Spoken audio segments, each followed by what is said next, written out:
It is absolutely delightful to see you, and I say that with such absolute authenticity here because it has been so long since we've been able to meet together in groups like this. So welcome to Western Sydney University and welcome to the Institute of Australian Chinese Arts and Culture. Thank you, Professor Zhang Han, the wonderful director of our institute. And I'd also, of course, acknowledge that here today we are meeting on the traditional lands of the Baramagal people of the Darug Nation and pay my respect to their elders, past and present. I also want to acknowledge a number of our distinguished guests who are joining us today. Peter Jade, CEO of the Foundation of Australia-China Relations. We have Stephanie Lowe, CEO of the Foundations for Australian Studies in China. IAC board members, Kevin Hogwood-Brown, AM, and Sally Beaumont. Renowned artists, Shen Jiwa and Dr. Zhu Tianali, both have provided exhibitions at IAC in the past. Jackie Menzies, President of the Australian Art Society of Australia. Amrit Gill, Artistic Director and CEO of 4A Centre for Contemporary Asian Art. Cao Yin, Curator of Chinese Art at the New South Wales Art Gallery. And I also want to acknowledge the Western Sydney University staff who are attending today. Professor Yi Chen Lan, Pro Vice-Chancellor Global Development. Professor Jocelyn Che, Founding Director of the IAC.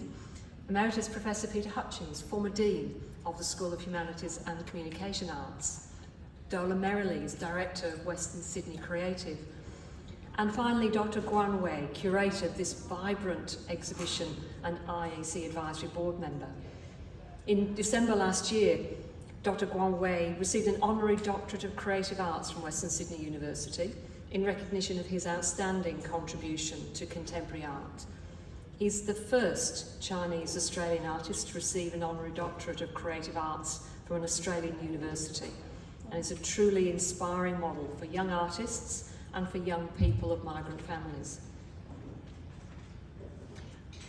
I turn now to talk a little bit about our institute, and under the wonderful leadership of our director, Professor Jing Han, the institute has achieved much success across its art and its culture programs, both locally and internationally. Despite the challenges we've faced over the last 2 years with the COVID-19 pandemic, the institute has maintained its effective community engagement through art exhibitions and cultural events, as well as collaborating with local councils, art centres, theatre companies and music associations, and has therefore expanded the Institute's reach and impact, and in some ways, even through the greatest challenges of COVID, sometimes that creates the most innovative ways of engaging with our communities.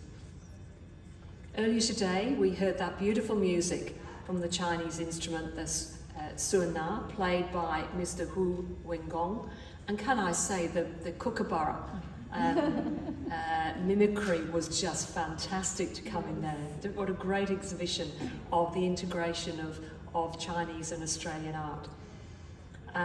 That, of course, was to celebrate the musical unveiling of the new Institute for Australian and Chinese Arts and Cultural Signage, which hopefully you saw as you came into the building today.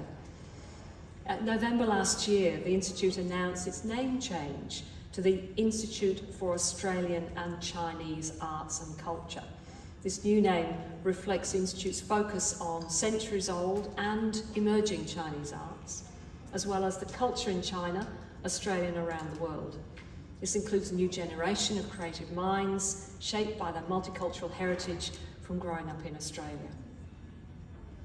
Today, I'm absolutely delighted to be opening the exhibition of Cultural Cartography, Creating Art at the Intersection of Cultures. The opening marks successful collaboration between the Institute and Bankstown Arts Centre, showcasing emerging artists as well as artistic creation in Western Sydney. The exhibition itself features 5 talented young artists. I have to say I had an opportunity to get an early look around the exhibition just before we started today, and it is truly wonderful. We have artists N.C. Jin, glass sculptor of Chinese background, whose art tells personalised stories drawn from ancient histories, Chinese myths and Taoism. Dr. Cindy Chen, an artist and art educator of migrant Malaysian Chinese heritage who employs ink drawing as a multi-sensory process to connect sounding and listening. Christina Huynh, a muralist and illustrator greatly influenced by her Vietnamese Chinese heritage, and who is also a Western Sydney University graduate in design and visual communication. Anna Buprasidh, whose art has been inspired by the life experiences of her mother as a refugee migrant from Laos. And Chris Yee, who unfortunately can't be here today, who's a multimedia artist of Chinese Fijian background, who creates a harmonious fusion of the cultural influence of Chinese, Korean and Australian suburbia where he grew up. So upon viewing the exhibition, I'm so impressed by the beauty, the vibrancy of these young artists' distinct creativity. I'd also like to specifically congratulate the talented artists on their inspiring and uplifting artworks, and also to Guan Wei for curating this wonderful signature exhibition. Thank you also to Professor Jiang Han and her team for the planning and production of this exhibition. The Institute, of course, is also renowned for its music program, led by research fellow Dr. Nicholas Ong. Nick's an ethnomusicologist, a composer, and a musician who plays several musical instruments. And today, we're absolutely privileged to be able to enjoy a suite of musical performances by Guzhong Arts Academy, directed by Julia Liu, and the Australian Pipa Association, directed by Dr. Lulu Liu.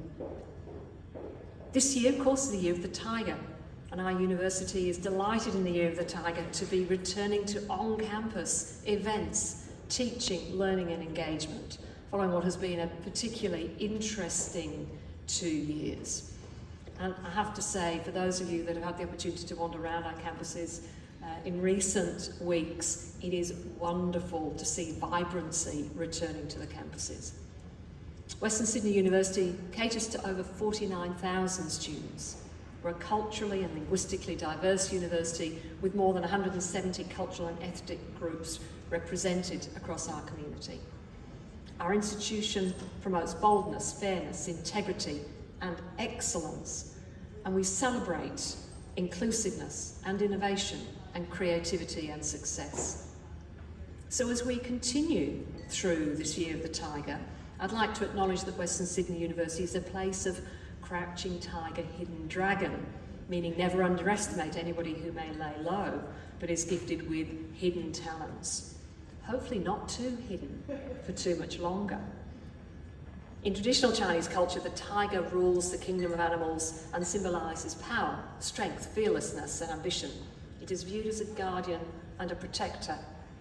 So notwithstanding the challenges that we may face in 2022, this year we will face with strength and fearlessness and ambition, and we will take advantage of the opportunities to reflect and engage differently, as well as drive and strengthen our pursuits. So to all of you here today, thank you again for coming along. I trust you enjoy the exhibition. I'm sure it will be a great success, and thank you very much.